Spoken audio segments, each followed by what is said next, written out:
What's up, everyone? Mason the Brock Henderson here, and just real quick before I get started, I want to explain what's going on. My channel just reached 1,000 views, and for some people that's just like whatever.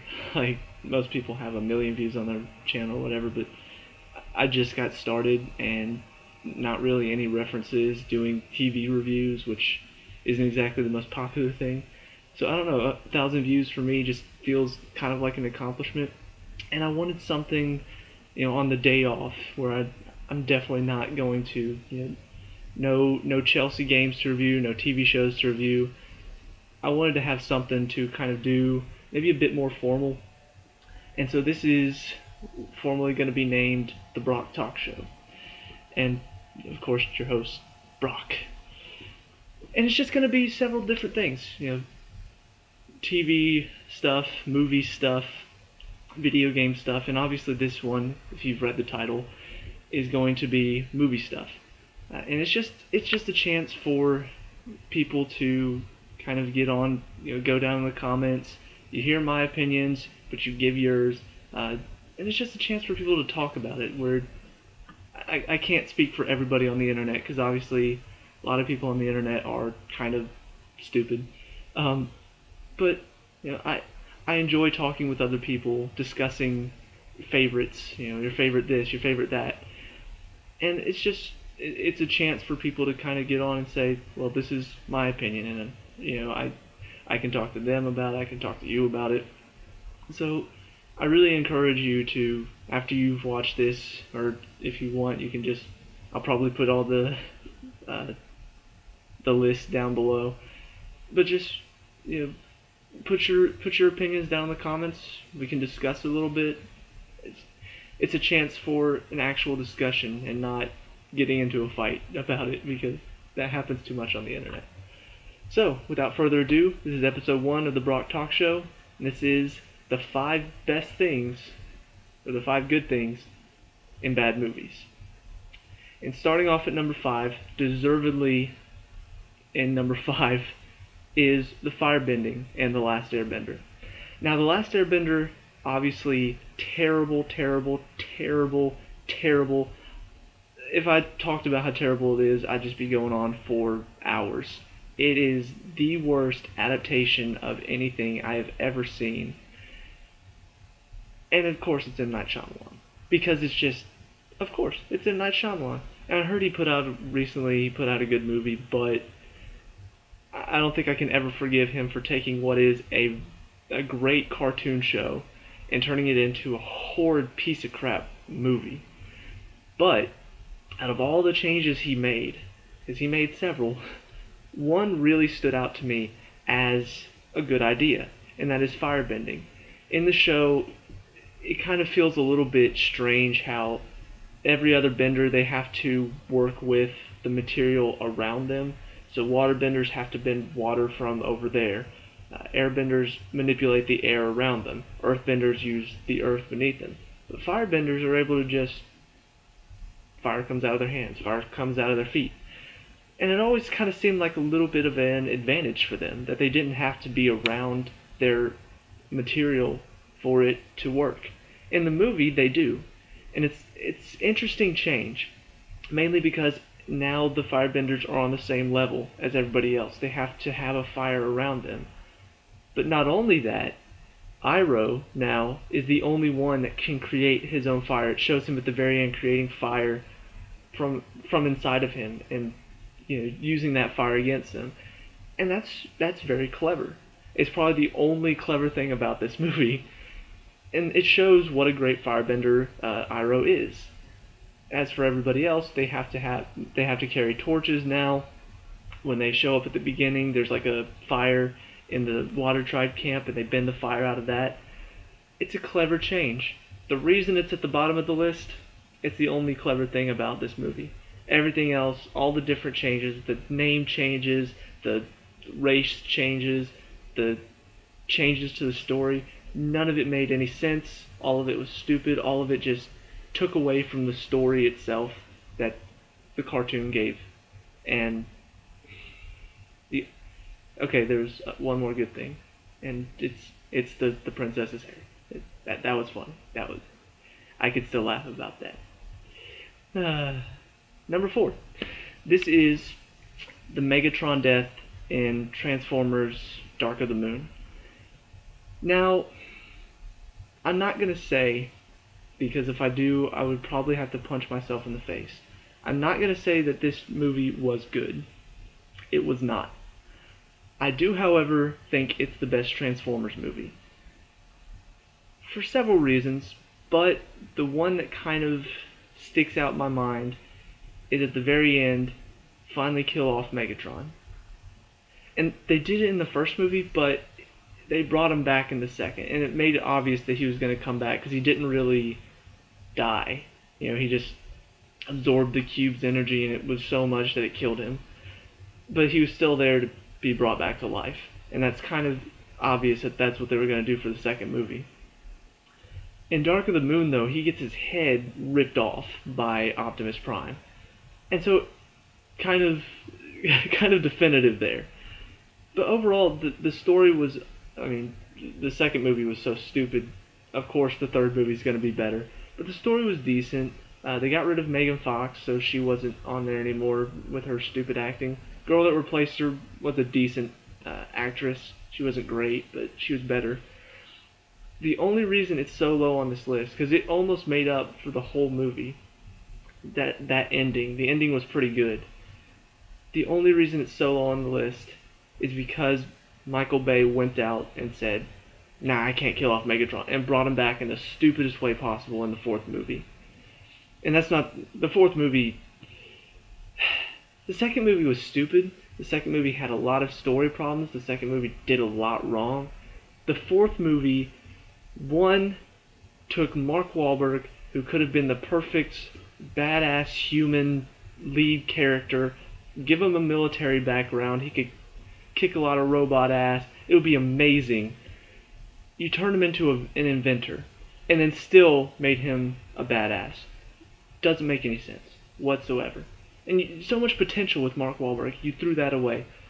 You brought back Megatron in the dumbest way possible. Oh yeah, the chip in his head is like infecting the computers, and now he's creating himself back again. Really? I get it's aliens, so you can kind of get away with some of that, but this is just... it's such a thin line to connect this. What are you thinking? Just, you killed him off, great. That took some balls. Deal with it. Don't bring him back just because you feel like you have to to create conflict again. You don't have to. Frustrating. But like I said, before the fourth movie came out, it looked like Megatron was officially dead, and I don't think he originally intended to bring him back. I think because they decided there was going to be a fourth movie, I think he thought to himself, oh, well, I'll bring Megatron back.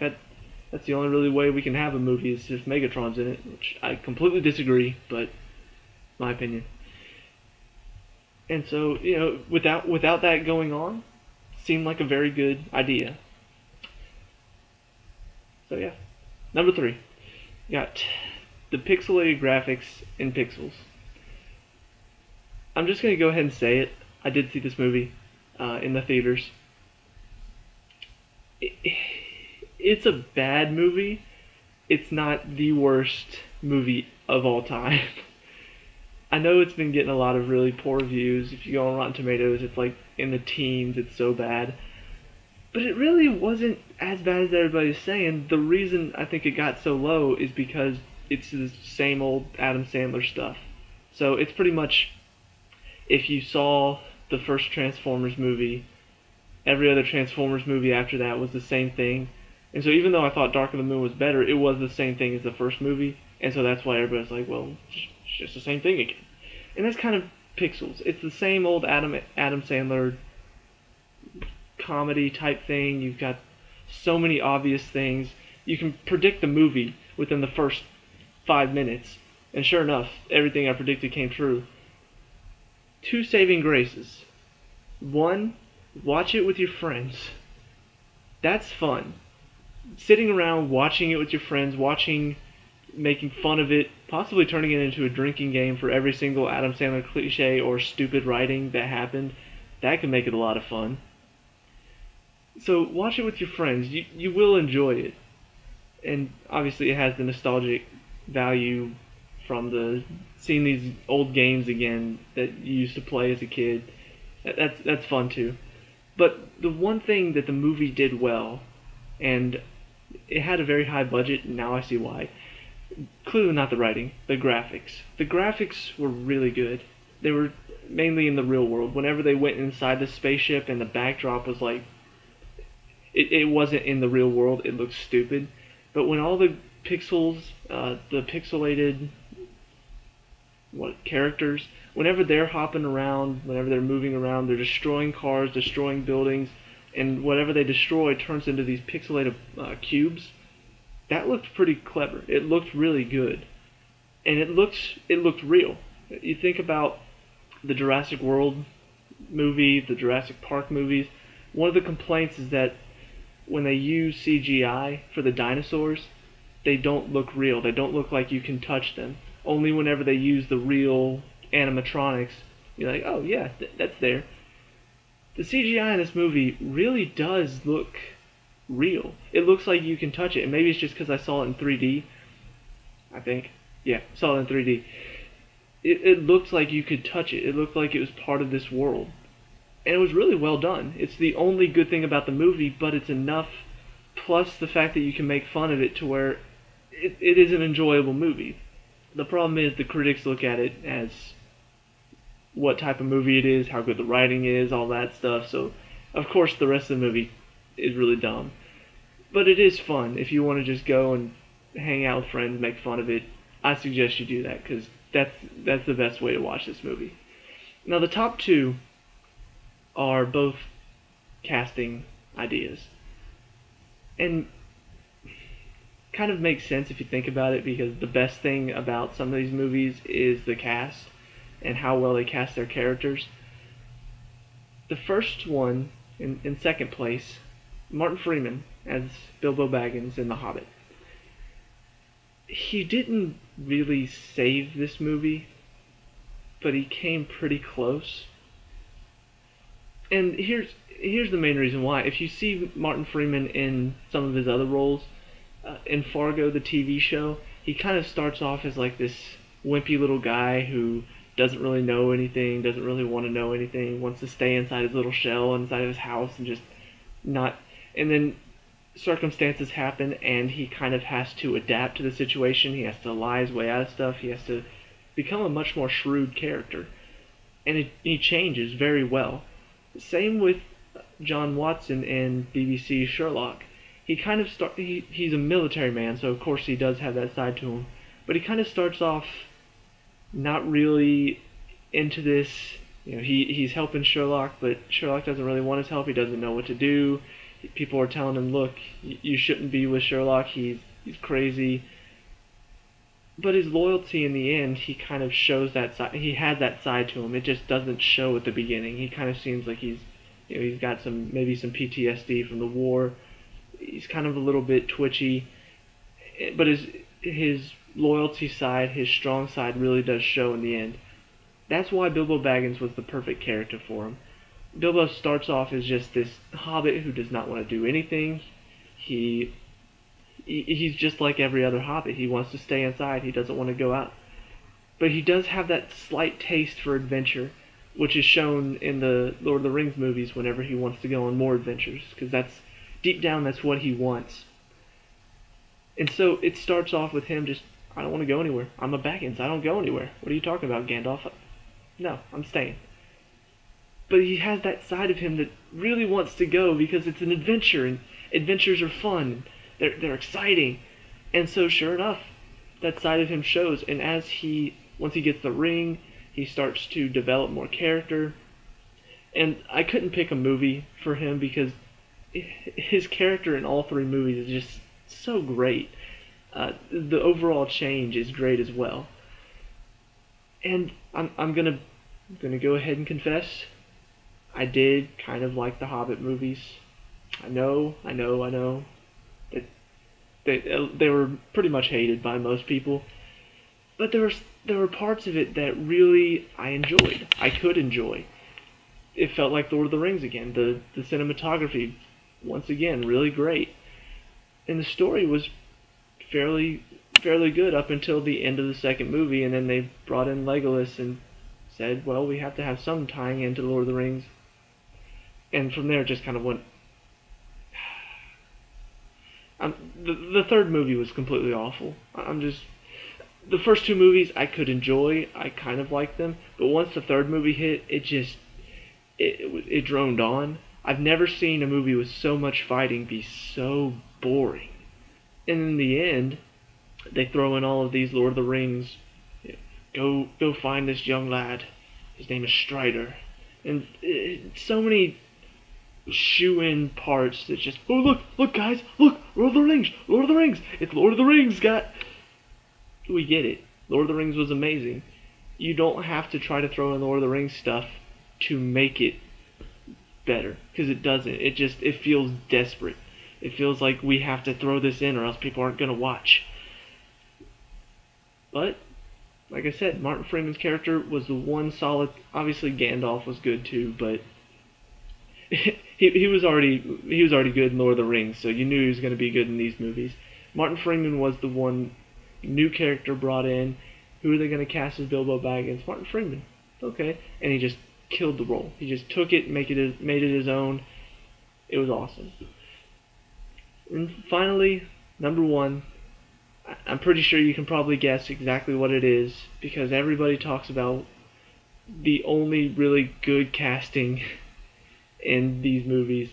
Ewan McGregor as Obi-Wan Kenobi in the Star Wars prequels. I have a confession to make on this as well. First two movies, god awful. I hardly want to talk about them. The third movie, not as bad as everyone says.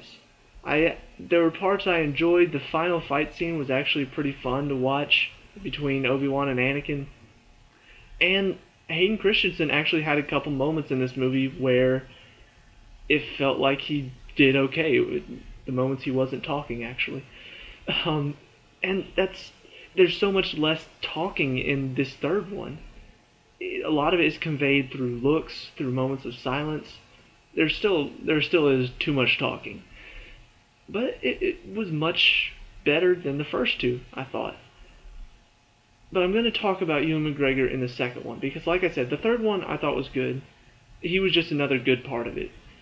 He still stood out as easily the best actor, but there was enough good in that movie to where he didn't really have to do anything to save it. He just be himself. In the first one, he was still kind of young, and Obi-Wan played such a small part in that first movie that you didn't get to see much of him. He was good, even at that young age, but it didn't feel like there was enough Obi-Wan in the movie. The second one, though, you really got to see more of Obi-Wan. You got to see him talking to people, and it really, you think back to Ben Kenobi in the actual first one, A New Hope. It felt like Ben Kenobi. He really played that part very well. You could see a lot of that. I can't remember that guy's name, but you could see that character in him whenever he was going to talk to people, whenever he was fighting, whenever he talked. It really felt like he's Obi-Wan. You really believed it. And there's so much wrong in this movie. Like I said, Hayden Christensen, whenever he talks, it's hard to describe, but basically it sounds about like this. It hardly ever gets above or below this tone, because that conveys emotion. Can't you tell how happy I am? Because I'm partially smiling. My voice is inflected about one note up. That means I'm happy. And then I get down here and now I'm mad. That's Hayden Christensen in a nutshell. I mean, really, really poor.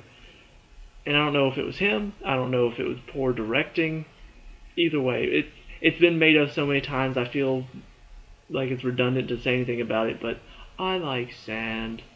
It's coarse. I'm sorry, I don't like sand. He really should like sand, though, because maybe we could sand some of that performance out of this movie. That was a really bad joke. Anyway, but there was more than that. There was just so much wrong with this movie. The story was weird. You had Yoda come in at the end and he can fight now. Having Christopher Lee as Count Dooku was not a bad decision. I wish he had more of a part than just the final villain in this one and then kill him off at the beginning of the second or the third movie. Because I don't know, I liked his character. He really played that part well. He had that commanding voice that Christopher Lee does, and really brought a lot to the part, I thought. But Ewan McGregor he stood out in all three movies, but in this one especially. The moments when you're with Obi-Wan, or the moments that they cut away to Anakin and Padme, and they're just like rolling in the grass, they're playing around. Can we get back to Obi-Wan, please? I really want to see more of Obi-Wan. It just, whenever they cut away from him, you wanted them to go back because you want to see more of Obi-Wan. So, that's my top 5. What do you think? What's your top 5? What top 5 things in terrible movies did you actually enjoy? Let me know down below, and I'll see you guys in the next one. Peace out.